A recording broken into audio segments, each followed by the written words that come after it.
taking your seats, kindly arrange your chairs and pick up some pieces of paper under your chairs. Okay, please, you may now sit. Who are absent today? There's none, ma'am. Okay. Who are absent today? None, ma'am. Okay. So did you make your assignment, class? Yes, ma'am. Okay, Cherise, can you collect all the assignments and pass it in front?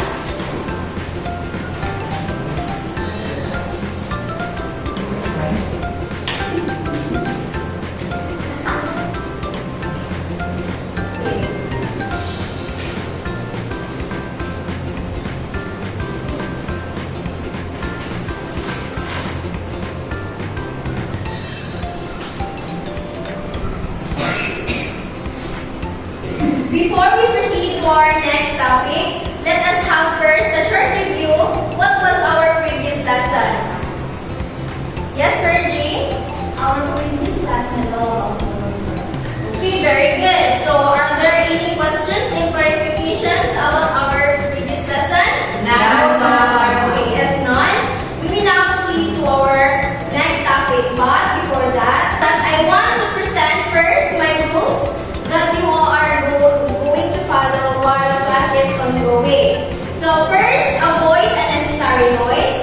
Second, listen carefully to the teacher. Third, participate actively throughout the class. Can you do that, class? Yes, ma'am. Okay. So now let us have an activity before we proceed to our new lesson. So this class will be divided into two. This side will be the group and Team Admirable and Team Beautiful. Tulo. So ano na? Team Admirable and Team Beautiful sa dulo. Team Admirable, Team Beautiful. So, are you ready? Yes, ma'am. Now kindly read the instructions, class. Please read. Each member of the group will get a strip of paper inside the container and read aloud what is written on it. Be sure to speak clearly. Then go to the front, look for the meaning of their chosen questions. Go to the board and post it according to its numbering. The group who completed the task first will be declared as winner. Okay, so each member of the group will get a strip of paper here, sa container, and then you will go in front, then look for the meaning of the chosen questions, and go to the board and post it according to its numbering. So we have some questions here. You will going to read and read it loud. So please, Team Admirable and Team Beautiful here. Sige, go. Sa isa lang. Tama sa mga. Oo, may isa na siya ba? Yan.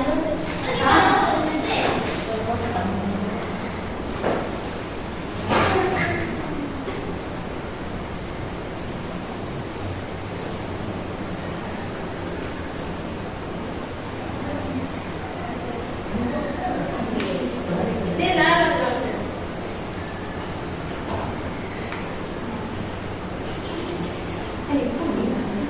Team Admirable, Team Beautiful coming front.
words in a minute to perhaps breathe and smash. Okay, next. Number 4. This word means a part of something, and the answer is peace. Peace. Number 5, the last number, it must have sailed through the air. The answer is rain.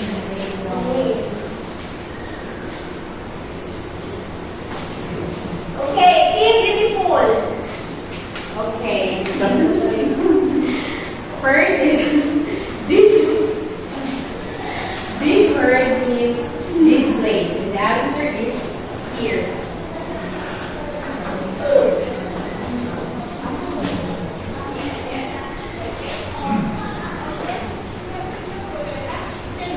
Next, please read. Number 2. This word is synonymous to rule, law, or truth. The answer is principle.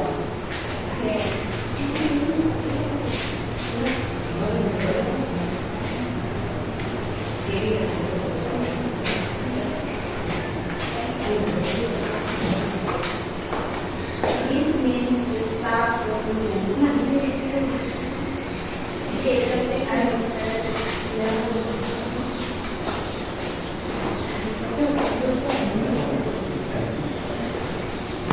Okay, next. Number 4. This is the opposite of war, peace. This is the opposite of war. So what it is? Peace. Okay. Last number. This word means to exercise power or authority.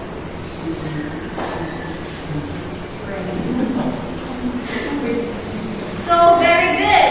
Based on your answers, what do you think is our lesson for today? Yes, I think our lesson for today is all about homonyms. Okay, very good. Our lesson for today is all about homonym. But before we proceed, I want you to read our objective first, that we must attain this afternoon. So please read, kindly read. At the end of the lesson, the students had defined homonyms, observe teamwork and sportsmanship as they participate in the provided activity relevant to the lesson, and find the homonyms of the given words and use them in meaningful sentences. Very good, thank you. So since you have already ideas of homonyms, so lend me your ears, for we are about to discuss our new topic, which is homonym. So, read the listed words aloud. Here, principal, great, peace, rain. Here, principal, great, peace, rain. Okay. So, what have you noticed about the words that you posted in front? They are the same sound. Yes, Jane? I've noticed that they have the same sounds. Yes, precisely. Homonyms are words that sound like but have different meaning and different spelling. So,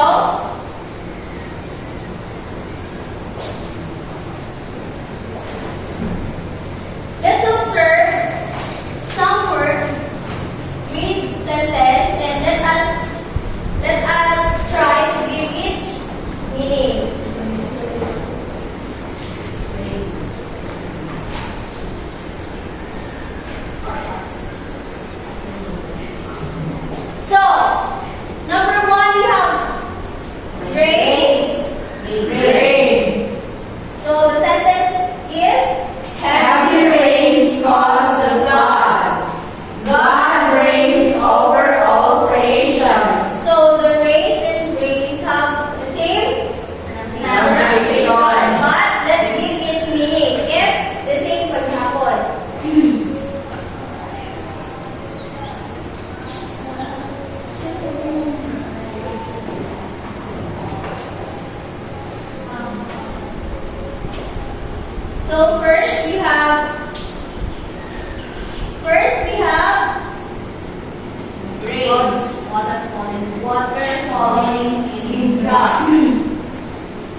1, over there is our house.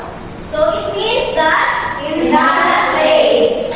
So letter B, they're here for fun. So it means that. Contraction for they are. And lastly, we have letter C. It's their idea, not yours. The meaning is Belonging to them. Okay, we proceed to number 3. Please read. 222. I have to go to the bathroom. There are 2 ducks in the pond. I have to go to the bathroom too. So let's give its meaning. Number 1, what's the meaning of? In the direction of. Letter B, there are 2 ducks in the pond. So what is the meaning of it? Number. Letter C, I have to go to the bathroom too. So it means that also. Okay, proceed to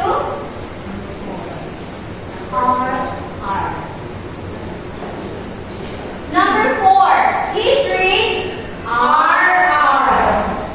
the sentence or There are 3 students here. Our pineapple is the best in town. so there are 3 students here. So the meaning of the R is Linking verb. and our pineapple is the best in town. It means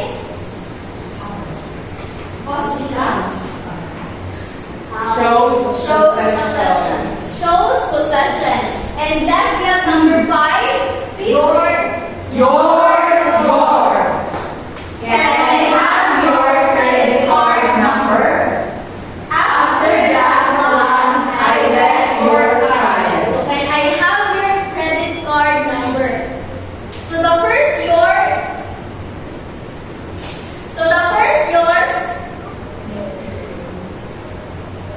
is Shows belonging to you. and the other your is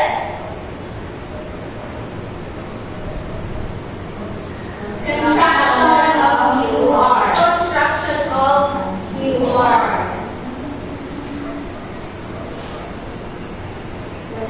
So the last one is Contraction of you are. contraction of you are. So homonyms sometimes can lead us to confusion in language, especially in written form. So understanding the context is very important to determining the meaning of a homonym. So, do you understand, class? Yes, ma'am. Okay, to deepen your understanding, you are going to have an activity. Are you ready? Yes, ma'am. Kindly read the instructions, please. The teacher gives each student a homonym flashcard and takes it on the front of their shirt. The students are to find their classmates with a matching homonym. When everyone has found their match, each homonym will stand up and announce their word, spell it, and describe its meaning by using it in sentence. Okay. I will give you some flashcards and you are going to tape it in front of your shirt. And you're going to find your partner, and then after that, I will give you time to meet your partner and give the sentence, give some sentence of the word.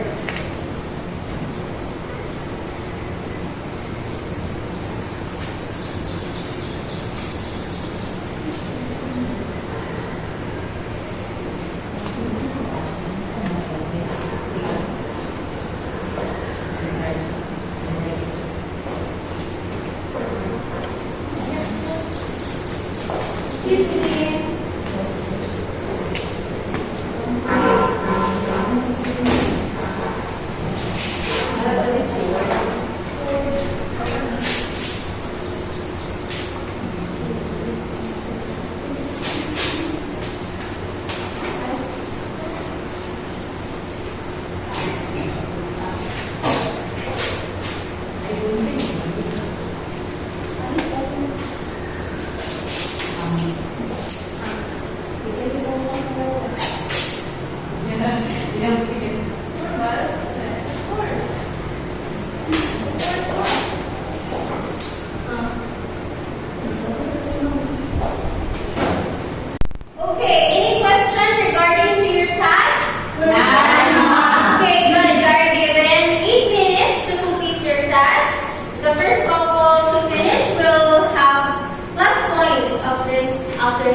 result of an addition. Okay, very good. Okay, next couple, please. Okay, so what's your word? Our word is sword and sword. Okay. Sword means this is easy, but then This word means this word means a long fighting blade. one sword means you need to climb or sail through the air. Okay, very good. Last couple.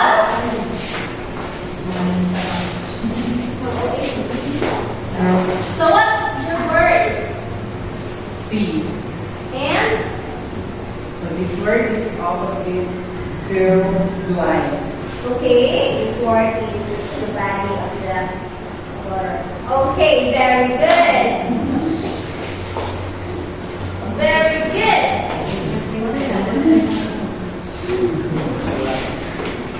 Very good. Now let's have a recap about our topic. So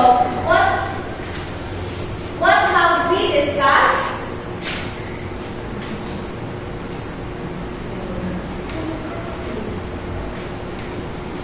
Maribel, what have we discussed?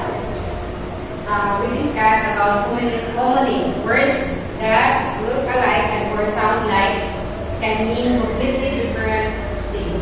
Okay, excellent. So I am glad that you understood our lesson for today. So are there any questions and clarifications about our lesson? None. Okay, since there is none, we will have a short quiz. So write at least 5 homonyms and try to use them in sentence.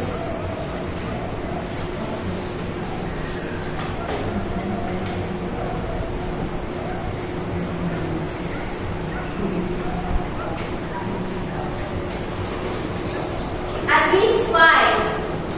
Yes, ma'am.